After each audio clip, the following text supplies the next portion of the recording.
Pemirsa, saya kali ini bersama Bang Ade Armando lagi, mantan host Cokro TV, bukan mantan lah, orang yang sangat rajin menjadi host Cokro TV, terus sekarang dia rehat dulu lah gitu. Bang Ade, selamat datang lagi ke Cokro TV. Halo, terima kasih udah diundang lagi. Bang Ade, kan sekarang saya tahu kan Bang Ade sibuk sekali untuk berusaha lolos di DPR lah ya, dari Partai Sosial Solidaritas Indonesia (PSI). Nah, salah satu agenda yang Bang Ade selalu perjuangkan kan soal intoleransi.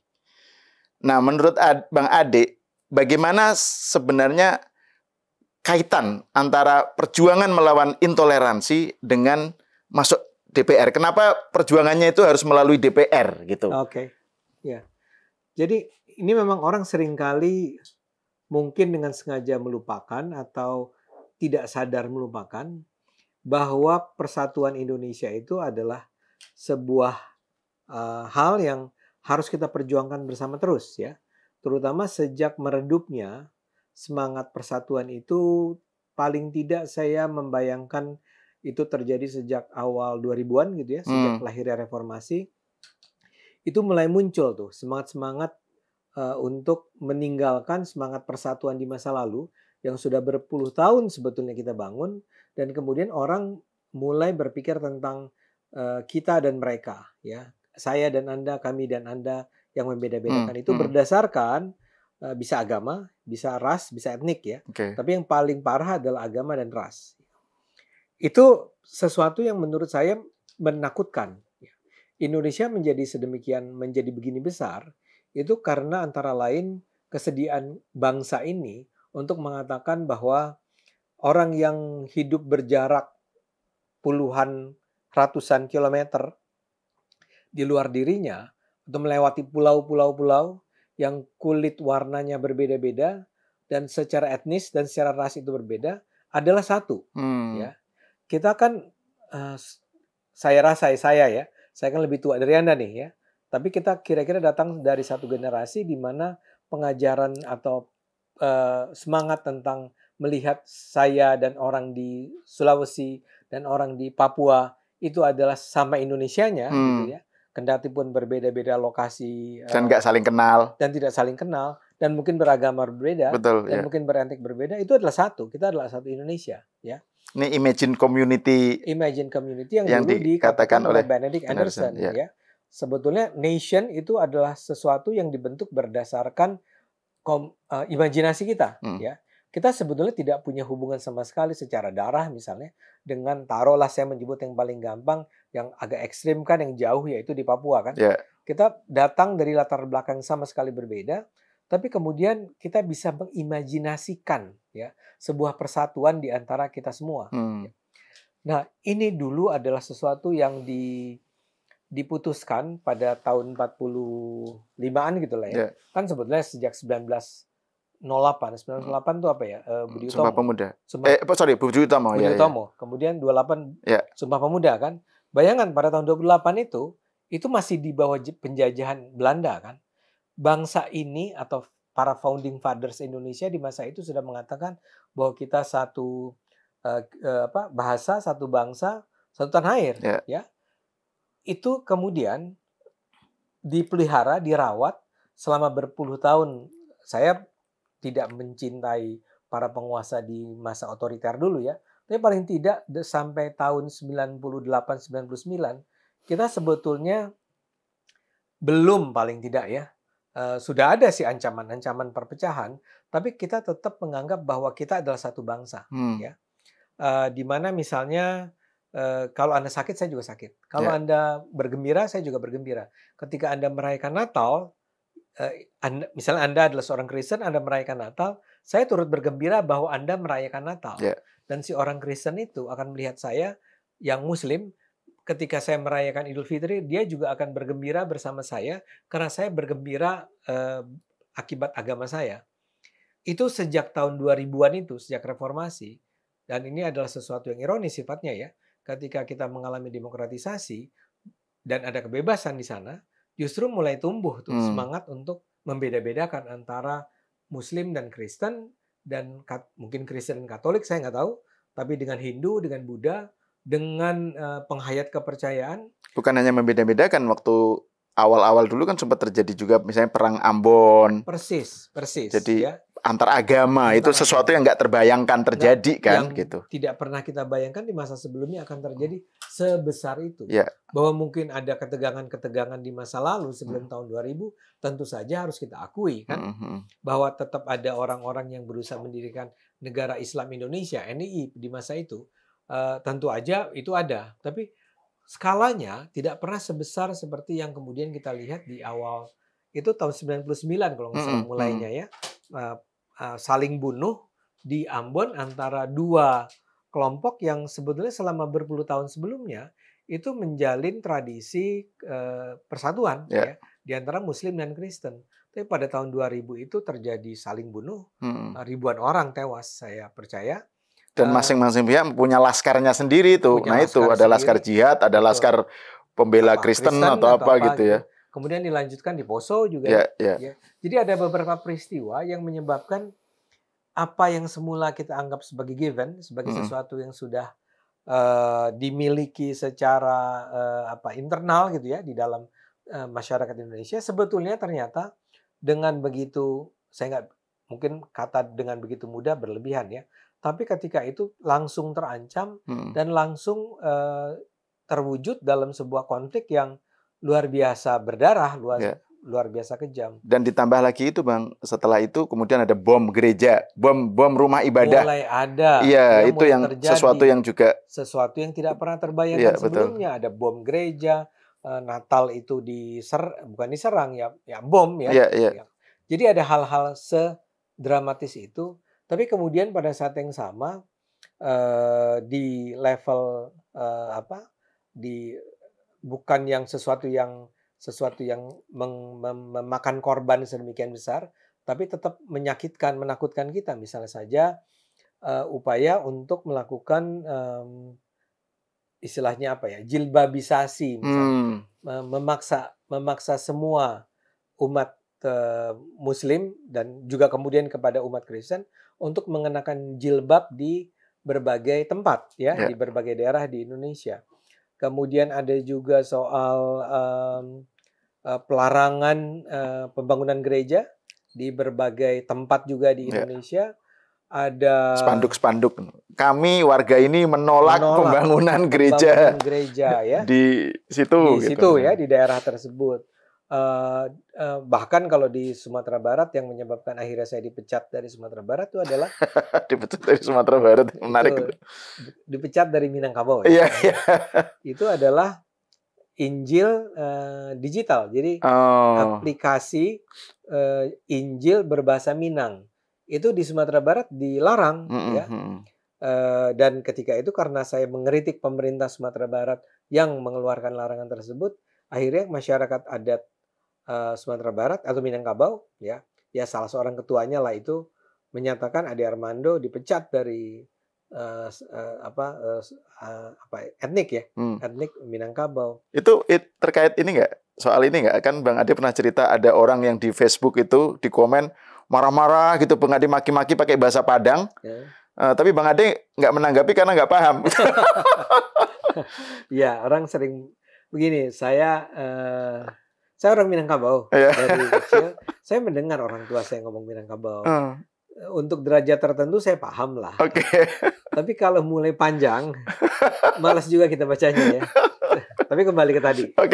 Jadi ada hal-hal semacam itu. Bahkan satu lagi ada seperti misalnya pelarangan pengucapan Selamat Natal. Itu betul. Itu terjadi juga sejak tahun 2000-an gitu ya. Dan sesuatu yang semula tidak pernah terjadi di masa saya kecil dulu, di masa saya remaja. Itu kemudian terjadi dan dengan cepat itu meluas dan betul-betul dipercaya sebagai sebuah ajaran Islam. Ya. Saya berulang kali itu, hampir setiap tahun tepatnya. Karena saya menggunakan medsos saya dulu ketika saya kerja di Republika misalnya. Saya berusaha terus-menerus mengingatkan publik bahwa tidak pernah ada larangan mengucapkan Selamat Natal di ajaran Islam. Ya. Dan tidak ada di ajaran Islam, tidak ada di Al-Quran, tidak ada di hadis, sunnah. Dan adanya paling-paling di pernyataan-pernyataan para ulama itu pun yang datang dari negara-negara seperti Saudi Arabia. Ya. Sementara di negara-negara lain itu adalah sesuatu yang lazim sekali terjadi. Yeah. Jadi saya tadi menyebut hanya beberapa contoh untuk menunjukkan bahwa sejak tahun 2000-an ada sesuatu yang serius terjadi. Ya. Yang barangkali orang akan selalu ingat kasus 2016-2017 ketika Ahok mau dicalonkan menjadi gubernur dan diserang oleh lagi-lagi kelompok-kelompok. Ya saya minta maaf, saya Muslim, tapi saya harus menyebut bahwa kelompok yang melakukan serangan tersebut ketika itu adalah memang orang yang membawa simbol-simbol Islam. Sehingga terbangunlah menurut saya sebuah diskurs wacana tentang betapa sebetulnya di dalam Islam non-Islam itu adalah sesuatu yang harus ditakuti, diwaspadai, tidak bisa diajak bersahabat dan tidak boleh menjadi pemimpin bahkan kan. Dan itu artinya apa yang sudah dibangun sejak tahun 45 ya. Ingat ketika itu sebetulnya sempat pernah ada upaya untuk mencantumkan di dalam Mukadimah UUD 45 kewajiban bagi para pemeluk Islam untuk menjalankan syariat, tapi kemudian dibatalkan oleh saya rasa Bung Hatta dan kawan-kawan. Betul. Dari kalangan Islam sendiri. Dari kalangan Islam sendiri maksud saya. Itu apa yang sudah dibangun sejak tahun itu, persaudaraan kita, persatuan kita, berkembang terus, yang sudah berkembang secara dalam waktu cukup lama tersebut, sejak tahun 2000-an itu seperti dikikis terus-menerus. Ya, menurun sampai akhirnya melahirkan atau suara-suara itu terutama dibawa oleh kelompok-kelompok seperti ya kita sebut sajalah paling gampang Front Pembela Islam ya atau mungkin Hizbut Tahrir Indonesia HTI ya dan beberapa organisasi lainnya baik di kampus maupun di instansi pemerintahan, di tempat-tempat pengajian juga, di kantor-kantor malah di gedung-gedung itu, di masjid-masjid gedung perkantoran. Betul, maksudnya terjadi. Itu terjadi terus. Pak Jokowi adalah antitesa terhadap gerakan-gerakan tanda petik ya, Islamisasi itu ya. Islamisasi dalam artian berusaha menjadikan Indonesia itu sebagai sebuah negara Islam lah, kasarnya ya. Nah, ada antitesa namanya Jokowi. Tapi kendati pun tidak terjadi perubahan yang sepenuhnya frontal gitu ya, kita mulai merasakan adanya perubahan dalam sikap pemerintah. Saya kasih contoh misalnya saja, sebelum itu adalah pemerintahan SBY kan, sebelum Jokowi. SBY saya yakin bukanlah orang yang percaya pada Islamisasi, pada radikal Islam. Tapi dia membiarkan. Kesalahan dia adalah dia membiarkan misalnya orang seperti Rizik Syihab atau FPI itu menjadi sedemikian besar sehingga kelompok-kelompok ini bisa menentukan. Karena waktu itu kalau nggak salah slogannya kan atau argumennya kan zero enemy. Zero enemy. Jadi SBY nggak mau punya musuh. Akibatnya dibiarkan berkembang. Iya. Ini seperti di stop gitu ya, hambat kecenderungan ini yang sudah meluas tapinya itu oleh Jokowi. Tidak sepenuhnya berhasil di periode pertama. Tapi kemudian ketika dia masuk ke periode kedua, dia kelihatannya merasa harus lebih tegas lagi. Dan itu kemudian dia menunjuk seorang NU kan, siapa sebagai Menteri Agama. Gus Yakut. Ya. Dan Gus Yakut juga dengan firm, dengan sangat berani, sangat tegas melakukan langkah-langkah yang mengembalikan ya semangat keberagaman dalam beragama di Indonesia. Dan kita ingat bahwa di masa itu kemudian terjadilah 2 peristiwa penting atau 3 peristiwa penting. Satu adalah pembubaran FPI, kedua pembubaran HTI, ketiga juga sempat ada penangkapan, pemenjaraan Rizik Syihab ya. Nah, jadi yang saya mau bilang ini adalah cerita panjang dan kalau ditanya kenapa saya memperjuangkan toleransi ya karena saya betul-betul khawatir dengan terancamnya bangsa kita oleh tumbuhnya semangat misalnya dalam hal ini Islamisme ya. Kaum Islamis yang betul-betul percaya bahwa di dalam hidup ini ya kita harus diatur oleh aturan-aturan yang ada di dalam kitab suci, pernyataan-pernyataan Nabi Muhammad yang datang yang hidupnya 14 abad yang lalu. Dan secara harfiah, penerapannya secara harfiah dengan tanpa melihat konteks Indonesia dan seterusnya. Betul. Sesuatu yang justru kalangan ulama Indonesia secara umum justru malah nggak seperti itu gitu kan. Mainstream ulama Indonesia kan misalnya yang Anda sebut tadi para founding fathers yang dari kalangan Islam justru malah mencoret 7 kata Jakarta Charter kewajiban menjalankan syariat Islam bagi pemeluk Islam. Bang Ade, ini kan yang Anda ceritakan tadi itu kan bagaimana Bang Ade melihat situasi, terus kemudian peran bagaimana Anda mencoba untuk ikut dalam upaya memerangi atau menghalau intoleransi lah ya. Tapi kan itu dari luar. Bang Ade sebagai orang yang entah itu pegiat medsos, entah akademisi, entah pejuang toleransi dari luar negara gitu kan, dari luar pemerintahan. Nah, sekarang kan Bang Ade memutuskan untuk masuk ke DPR. Ya. Nah, ini gimana menjelaskan kenapa perlu masuk ke DPR untuk dealing dengan isu-isu intoleransi, combating isu-isu intoleransi? Ya karena terbukti bahwa ketika itu dilakukan masih di luar sistem, ya memang daya dobraknya itu atau daya penentunya itu tidak sedemikian solid jadinya. Yang saya ingin katakan tuh begini, mungkin buat penonton perlu tahu bahwa saya sudah memperjuangkan isu-isu toleransi ini sejak paling tidak yang paling jelas adalah ketika saya di akhir tahun awal tahun 90-an atau pertengahan 90-an, saya bergabung dengan Republika. Saya adalah jurnalis Republika. Nah, ketika itu memang Republika adalah sebuah surat kabar yang menurut saya kendati pun tidak tunggal ya ideologinya, Islam ini kan sangat beragam ya.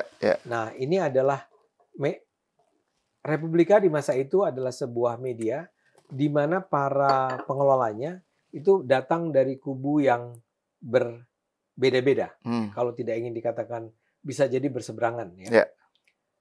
Nah, ketika itu saya masuk dan berada di kubu yang berusaha menegakkan Islam yang percaya pada keberagaman, Islam yang mentoleransi perbedaan, Islam yang menghormati, menyayangi orang-orang non-Muslim, kira-kira gitu. Semacam pandangan keislaman Cak Nur lah ya, Nurholis Majid ya, betul, semacam itu. Ketika itu Cak Nur masih ada kan, dan Cak Nur memang dijadikan salah seorang, saya lupa istilahnya dewan redaksinya Republika, dan saya waktu itu yang menyetujui pandangan-pandangannya ya.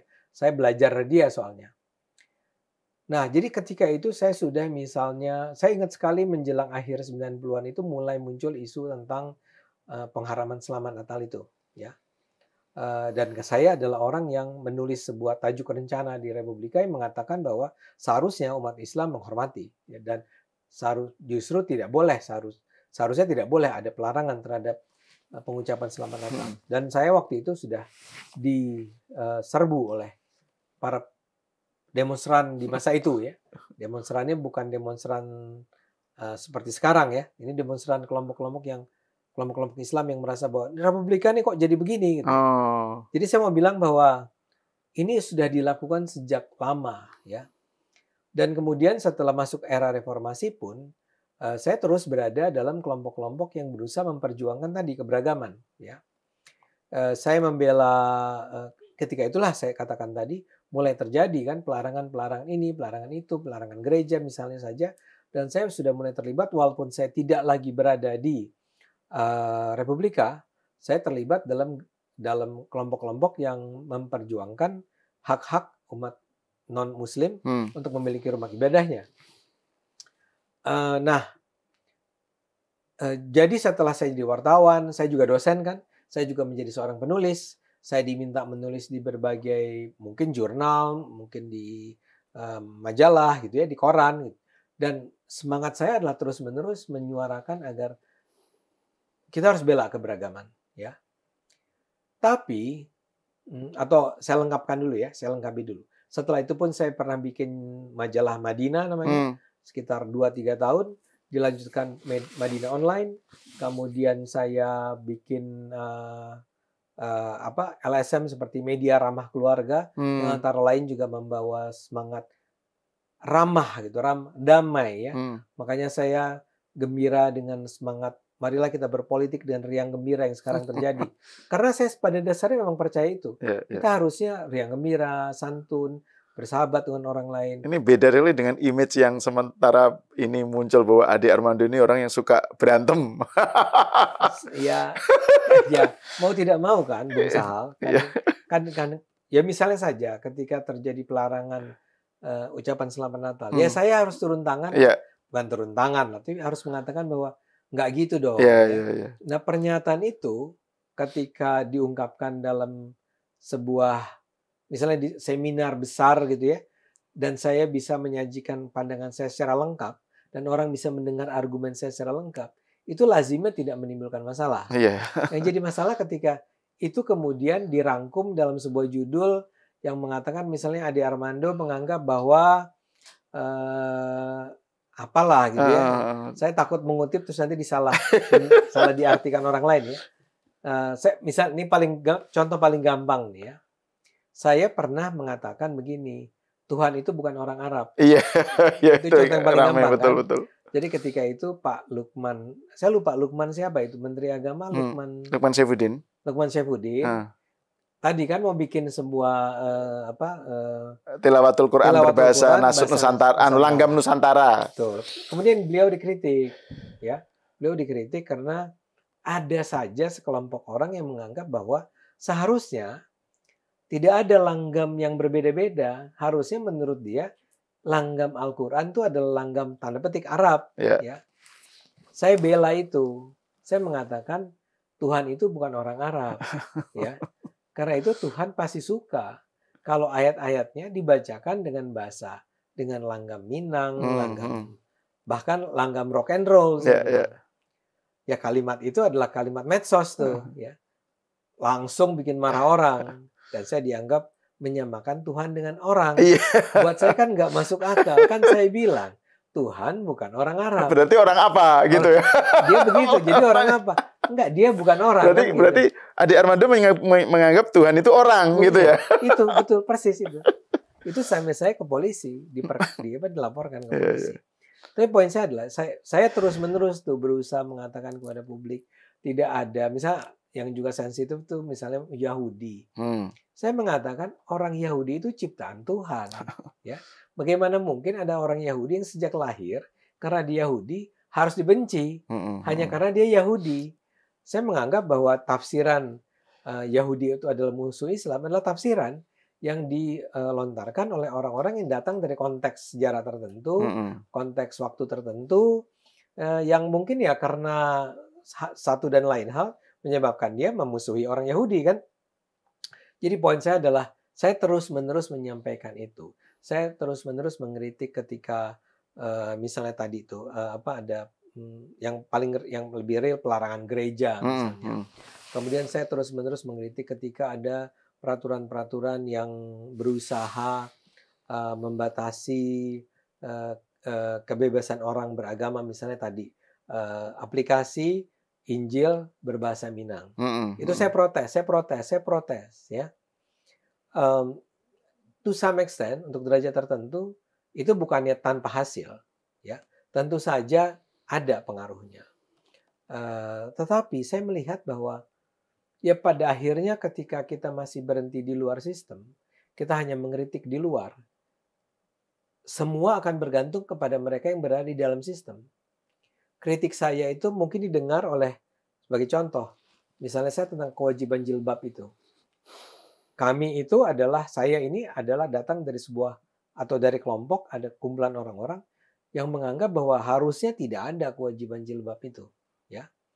Yang memang itu hanya terjadi di daerah-daerah tertentu secara formal, ya misalnya Sumatera Barat. Nah itu didengar oleh Pak Nadiem. Saya bukan bilang Pak Nadiem tuh mendengarkan kata saya, tapi kan ada banyak orang, salah satu saya ya. Diiyakan nih oleh si Pak Nadiem. Dikatakan bahwa ya kita akan bikin peraturan yang akan melarang sekolah-sekolah di seluruh Indonesia untuk mewajibkan sekolah-sekolah negeri terutama sekolah-sekolah negeri, maaf ya. Sekolah-sekolah negeri di Indonesia untuk mewajibkan anak didiknya mengenakan jilbab. Keluar itu, kalau nggak salah 2 menteri ya, Ya. Pak Nadiem dengan Menteri Dalam Negeri, Pak Ya. Tito kalau nggak salah. Keluar dan dijalankan, everybody happy ketika itu, orang sudah mengatakan, asik nih, akhirnya kita punya aturan yang bisa mencegah jangan sampai terjadi penzaliman lah ya terhadap hak orang untuk mengenakan pakaian di luar jilbab gitu kan. Kemudian si kelompok-kelompok di Sumatera Barat yang merasa bahwa jilbab itu harusnya diwajibkan, itu protes ke Mahkamah Agung. Oke? Nah, oleh Mahkamah Agung kemudian diiyakan bahwa memang sebenarnya ya boleh sekolah-sekolah itu menerapkan sesuatu berdasarkan adat istiadat di daerahnya. Jadi ketika itu kan mereka menggunakan argumen, si para pemprotes ini menggunakan argumen adat bersandi syariah, adat bersandi syariah bersandi Kitabullah, Al-Quran. Kalah akhirnya. Gagal tuh si peraturan pemerintah yang dikeluarkan oleh Nadiem. Itu membuka mata saya bahwa ya perlawanan atau perjuangan keberagaman ini harus dilakukan dengan cara yang jauh lebih menukik ke dalam, ke landasan sistemnya. Ya. Saya ingin beri catatan sedikit tentang jilbab yang tadi saya sebut. Tiba-tiba saya terpikir jangan sampai orang menyangka bahwa saya anti jilbab. Enggak, saya itu membela jilbab. Sejak saya jadi wartawan Republika, di tahun 90-an itu pernah ada pelarangan-pelarangan jilbab di sejumlah sekolah, kalau tidak salah di waktu itu, di sejumlah pabrik misalnya, atau di sejumlah tempat. Saya adalah wartawan yang memberitakan tentang penolakan terhadap, perlawanan terhadap kewajiban jilbab itu ya. Jadi jangan salah. Saya juga, istri saya berjilbab. Istri saya berjilbab, anak saya tidak berjilbab. Jadi don't get me wrong nih, saya tidak anti dengan jilbab. Yang Bang Ade perjuangkan atau juga bahkan yang poin dari peraturan yang dikemukakan Pak Nadiem itu kan sebenarnya bukan melarang jilbab per se, tapi negara tidak boleh mewajibkan anak busana didik, muslim tertentu, busana beragama tertentu gitu ya. Betul. Karena sebagaimana negara juga nggak boleh melarang. Betul. Zaman Orde Baru dulu kan terjadi pelarangan jilbab oleh negara. Betul. Nah ini terjadi pewajiban jilbab oleh negara. Betul. Itu juga nggak boleh gitu. Karena itu ranah keyakinan, itu kesukarelaan gitu kan. Poinnya kan itu ya Bang Ade. Itu poinnya. Jadi saya melihat bahwa ya memang menyelamatkan Indonesia itu memang sulit, dan ini tidak cukup hanya dengan kita menjadi aktivis-aktivis kritis yang secara continuously, secara terus-menerus mempertanyakan, mengkritik, mengecam segala macam. Karena at the end, pada akhirnya yang memutuskan adalah mereka yang pegang kekuasaan. Saya nggak punya, I'm not against them juga gitu ya. Cuman memang harus masuk dan kemudian berusaha mendorong lahirnya undang-undang yang menjamin. Jadi kalau kita inginkan adanya jaminan terhadap kebebasan jilbab atau tidak berjilbab tadi yang kita bicarakan, memang harus ada aturan di level undang-undang yang mengatakan bahwa tidak boleh ada larangan semacam itu. Hanya sebuah peraturan menteri tidak cukup ternyata. Harus ada undang-undangnya. Ini kasusnya juga sama dengan soal SKB pendirian rumah ibadah ya? Persis. SKB rumah ibadah juga di Indonesia levelnya itu baru di peraturan menteri. Ya, pembangunan rumah ibadah. Yang mengatakan bahwa kalau bila masyarakat mau bangun rumah ibadah, harus ada syarat-syaratnya. Ya, misalnya saja harus ada tanda tangan 60 orang dari masyarakat setempat yang bukan beragama yang menggunakan rumah ibadah tersebut. Jadi kalau saya mau bikin gereja, saya harus dapat 60 tanda tangan dari orang Muslim di situ. Ya. Kemudian 90 orang Kristen sendiri. Kemudian tanda tangan dari, atau saya lupa, rekomendasi dari Forum Kerukunan Umat Beragama. FKUB. Terus ada dari wali kota atau apa. Kemudian ada dari RT untuk mengetahuinya. Bla bla bla bla bla bla. Oke.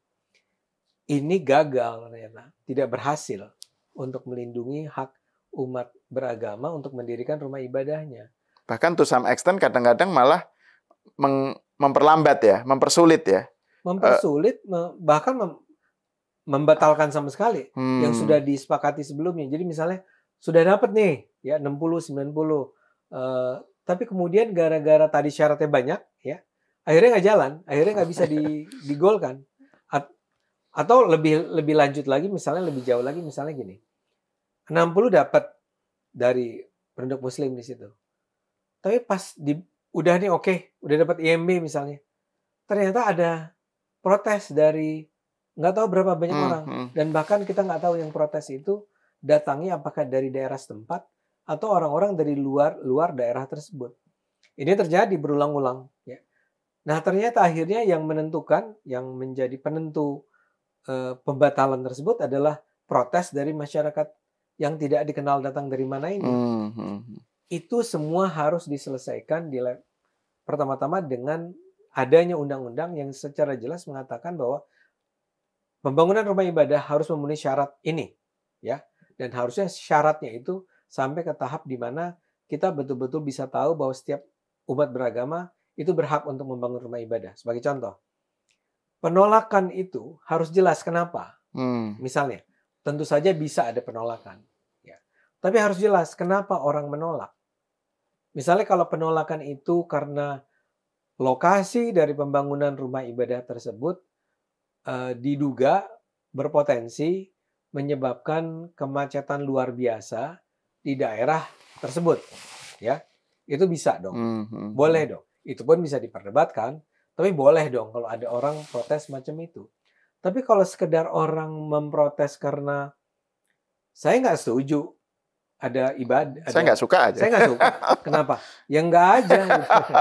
Ini gereja kok mau dibangun di sini? Kita kan orang-orang Islam. Gitu misalnya. Saya nggak suka dengan salib, gitu misalnya. Saya nggak suka sama orang Kristen atau apalah ya. Nah itu nggak bisa. Undang-undang itu harus menetapkan apa yang harus dilakukan negara terhadap orang-orang semacam itu. Nah undang-undang seperti yang Bang Ade bilang itu belum ada ya di Indonesia? Belum ada di Indonesia. Ya, sampai saat ini. Oke. Karena itu memang nggak bisa diselesaikan cuma di level kesepakatan 2-3 menteri. Ini harus disepakati bersama oleh para anggota DPR yang adalah wakil rakyat. Kenapa isu sekrusial itu ya? Kan ini soal ketuhanan yang Maha Esa, terus soal pasal 29 kewajiban bahwa negara melindungi orang-orang yang pokoknya soal pasal kebebasan beragama. Itu kan diatur jelas oleh konstitusi. Betul. Kenapa nggak ada undang-undangnya ya sampai sekarang? Ini saya hanya akan bisa menjawabnya dengan common sense saya. Karena dianggap terlalu sensitif. Saya duga ya. Saya minta maaf kalau saya salah.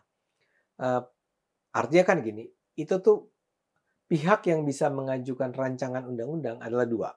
Satu pemerintah, satu DPR.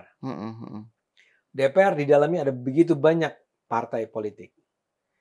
Saya duga tidak ada satupun partai politik selama ini yang berani untuk mengajukan gagasan tersebut karena takut misalnya akan ada kemarahan dari kelompok-kelompok masyarakat.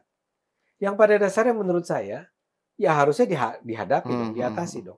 Buatlah sebuah undang-undang yang berwibawa gitu ya, yang bijaksana, yang memenuhi aspirasi segenap pihak kecuali kelompok-kelompok radikal.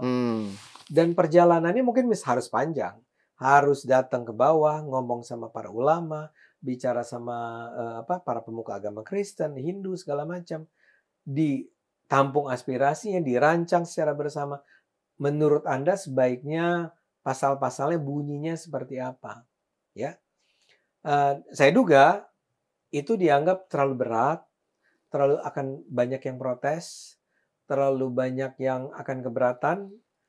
Jadi ada juga soal ini nggak, rendahnya komitmen partai-partai, katakan saja partai-partai nasionalis termasuk ya, yang juga katakan aja partai-partai besar untuk menghandle isu itu. Betul. Karena dianggap nggak ada pengaruhnya secara signifikan terhadap elektoral. Betul. Atau justru malah ya ngapain sih ngurusin ini, kan sesuatu yang rancangan undang-undang yang nggak basah lah gitu. Betul. Jadi udahlah itu urusan minoritas, nggak ada duitnya gitu. Nggak ada duitnya dan misalnya saya sebuah partai X. Saya nanya begitu karena kan dulu pernah ada yang soal Perda Syariah itu. Ya.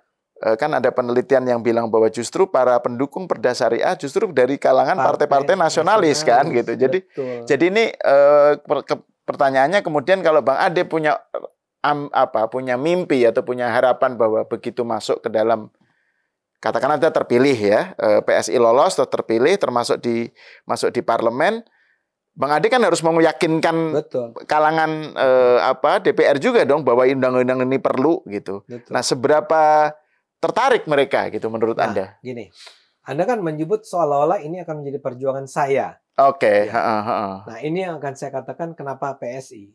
Oke. Kalau saya membayangkan bersama PSI kita akan berjuang bersama.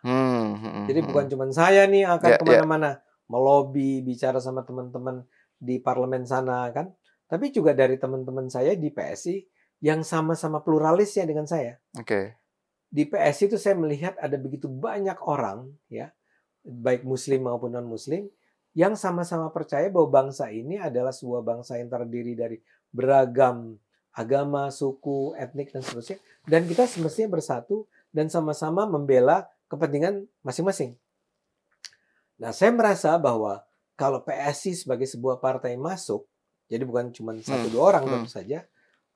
Kalau nggak salah, kalau kita bisa melewati parliamentary threshold yang adalah berapa 4%, ya, itu kira-kira kursi DPR-nya adalah sekitar 25-an sampai 30.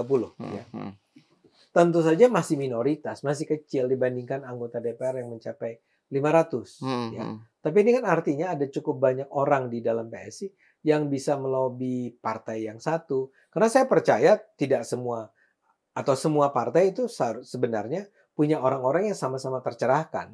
Cuman barangkali selama ini tidak ada insentifnya, tidak ada bukti bahwa kalau saya berani masuk ke isu ini, maka itu seperti Anda katakan, tidak akan menghancurkan peluang elektoral saya, atau justru sebaliknya bisa menaikkan reputasi saya di hadapan masyarakat. Nah, jadi bayangkan kalau 25 orang itu bergerak di dalam DPR untuk menyampaikan aspirasi ini kepada teman-teman di partai-partai lain dan menemukan orang-orang yang punya kesepakatan yang sama dan mengatakan bahwa jangan takut kalau ini kita angkat, kita tidak berarti akan kita tidak akan mematikan masjid sama sekali. Kita justru mendukung pembangunan masjid dimanapun dengan memenuhi syarat yang sama dengan orang Kristen mendirikan gereja kan. Kalau disampaikan secara rasional dan dengan baik-baik gitu ya, dan harus ada yang memulainya kan, saya sih percaya akan cukup banyak orang di DPR yang sama-sama mengatakan bahwa memang seharusnya begitu. Hanya dengan cara itulah akhirnya bisa dilahirkan undang-undang yang betul-betul bisa menjadi semacam payung utamanya atau kekuatan pengikat utama untuk menjadikan orang-orang percaya bahwa kita semua umat beragama bisa mendirikan rumah ibadah dengan syarat-syarat yang tidak memberatkan kita semua. Syarat-syarat yang tetap menghormati keyakinan orang untuk beribadat dengan caranya masing-masing. Nah, jadi saya mau bilang begini. Ini semua hanya bisa dilakukan kalau kita punya DPR yang seperti Anda katakan tadi, concern, committed, punya rasa tanggung jawab untuk memang menjamin bahwa setiap umat beragama di negara ini bisa punya rumah ibadahnya masing-masing tanpa harus merugikan kelompok-kelompok lain, ya. Tapi itu juga tidak cukup hanya bicara tentang bagaimana si undang-undang itu menjamin pembangunan rumah ibadah. Karena pada saat yang sama yang juga harus dijamin adalah, atau harus dikembangkan, harus dibangun adalah otak orang. Ini kan semua dimulai oleh pemikiran. Ya. Dan pemikiran itu bisa dibentuk melalui sekolah. Jadi kita juga harus berjuang di dalam sistem pendidikan kita untuk mendorong masuknya gagasan-gagasan tentang keberagaman tadi sejak anak kecil mulai sekolah di SD. Persahabatan antar umat beragama, kepedulian tentang umat beragama. Misalnya sebagai orang Islam dia harus belajar apa itu gereja, ya. apa cara pandang orang-orang di Kristen itu mengenai Tuhannya? Kenapa mereka harus dipandang sebagai saudara, bukan sebagai musuh? Nah, jadi perubahannya harus terjadi bukan hanya di soal undang-undang pembangunan rumah ibadah, tapi juga di undang-undang pendidikannya, ya. Dan kita bisa mendorong agar ya terutama pendidikan lah ya. Tadi saya berpikir tentang media massa. Mungkin media massa bisa kita didik, kita ajak untuk, ayo dong di televisi juga ada semacam program-program pencerahan tentang keberagaman, tentang persaudaraan. Nah, terus kalau ini saya mau fokus lagi ke soal pentingnya atau niat Bang Ade dan PSI ya untuk mengusung isu ini, pentingnya undang-undang tentang toleransi atau undang-undang anti intoleransi ini ke parlemen. Kan ada kemungkinan misalnya kalangan parlemen yang lain tidak tertarik, ya kan? Yang artinya karena PSI minoritas ya, berarti nggak akan bergulir. Atau ada kemungkinan lain justru yang muncul adalah suara yang justru mendukung intoleransi gitu. Jadi bisa aja justru pengen bikin undang-undang kebebasan beragama, tapi yang muncul produk undang-undangnya justru membatasi kebebasan beragama gitu. Ya, kan itu, bisa aja. Betul, bisa. Saya nggak mau dengan gampang-gampang bilang itu nggak mungkin lah. Gitu. Tapi itu adalah risiko yang harus diambil. Ya.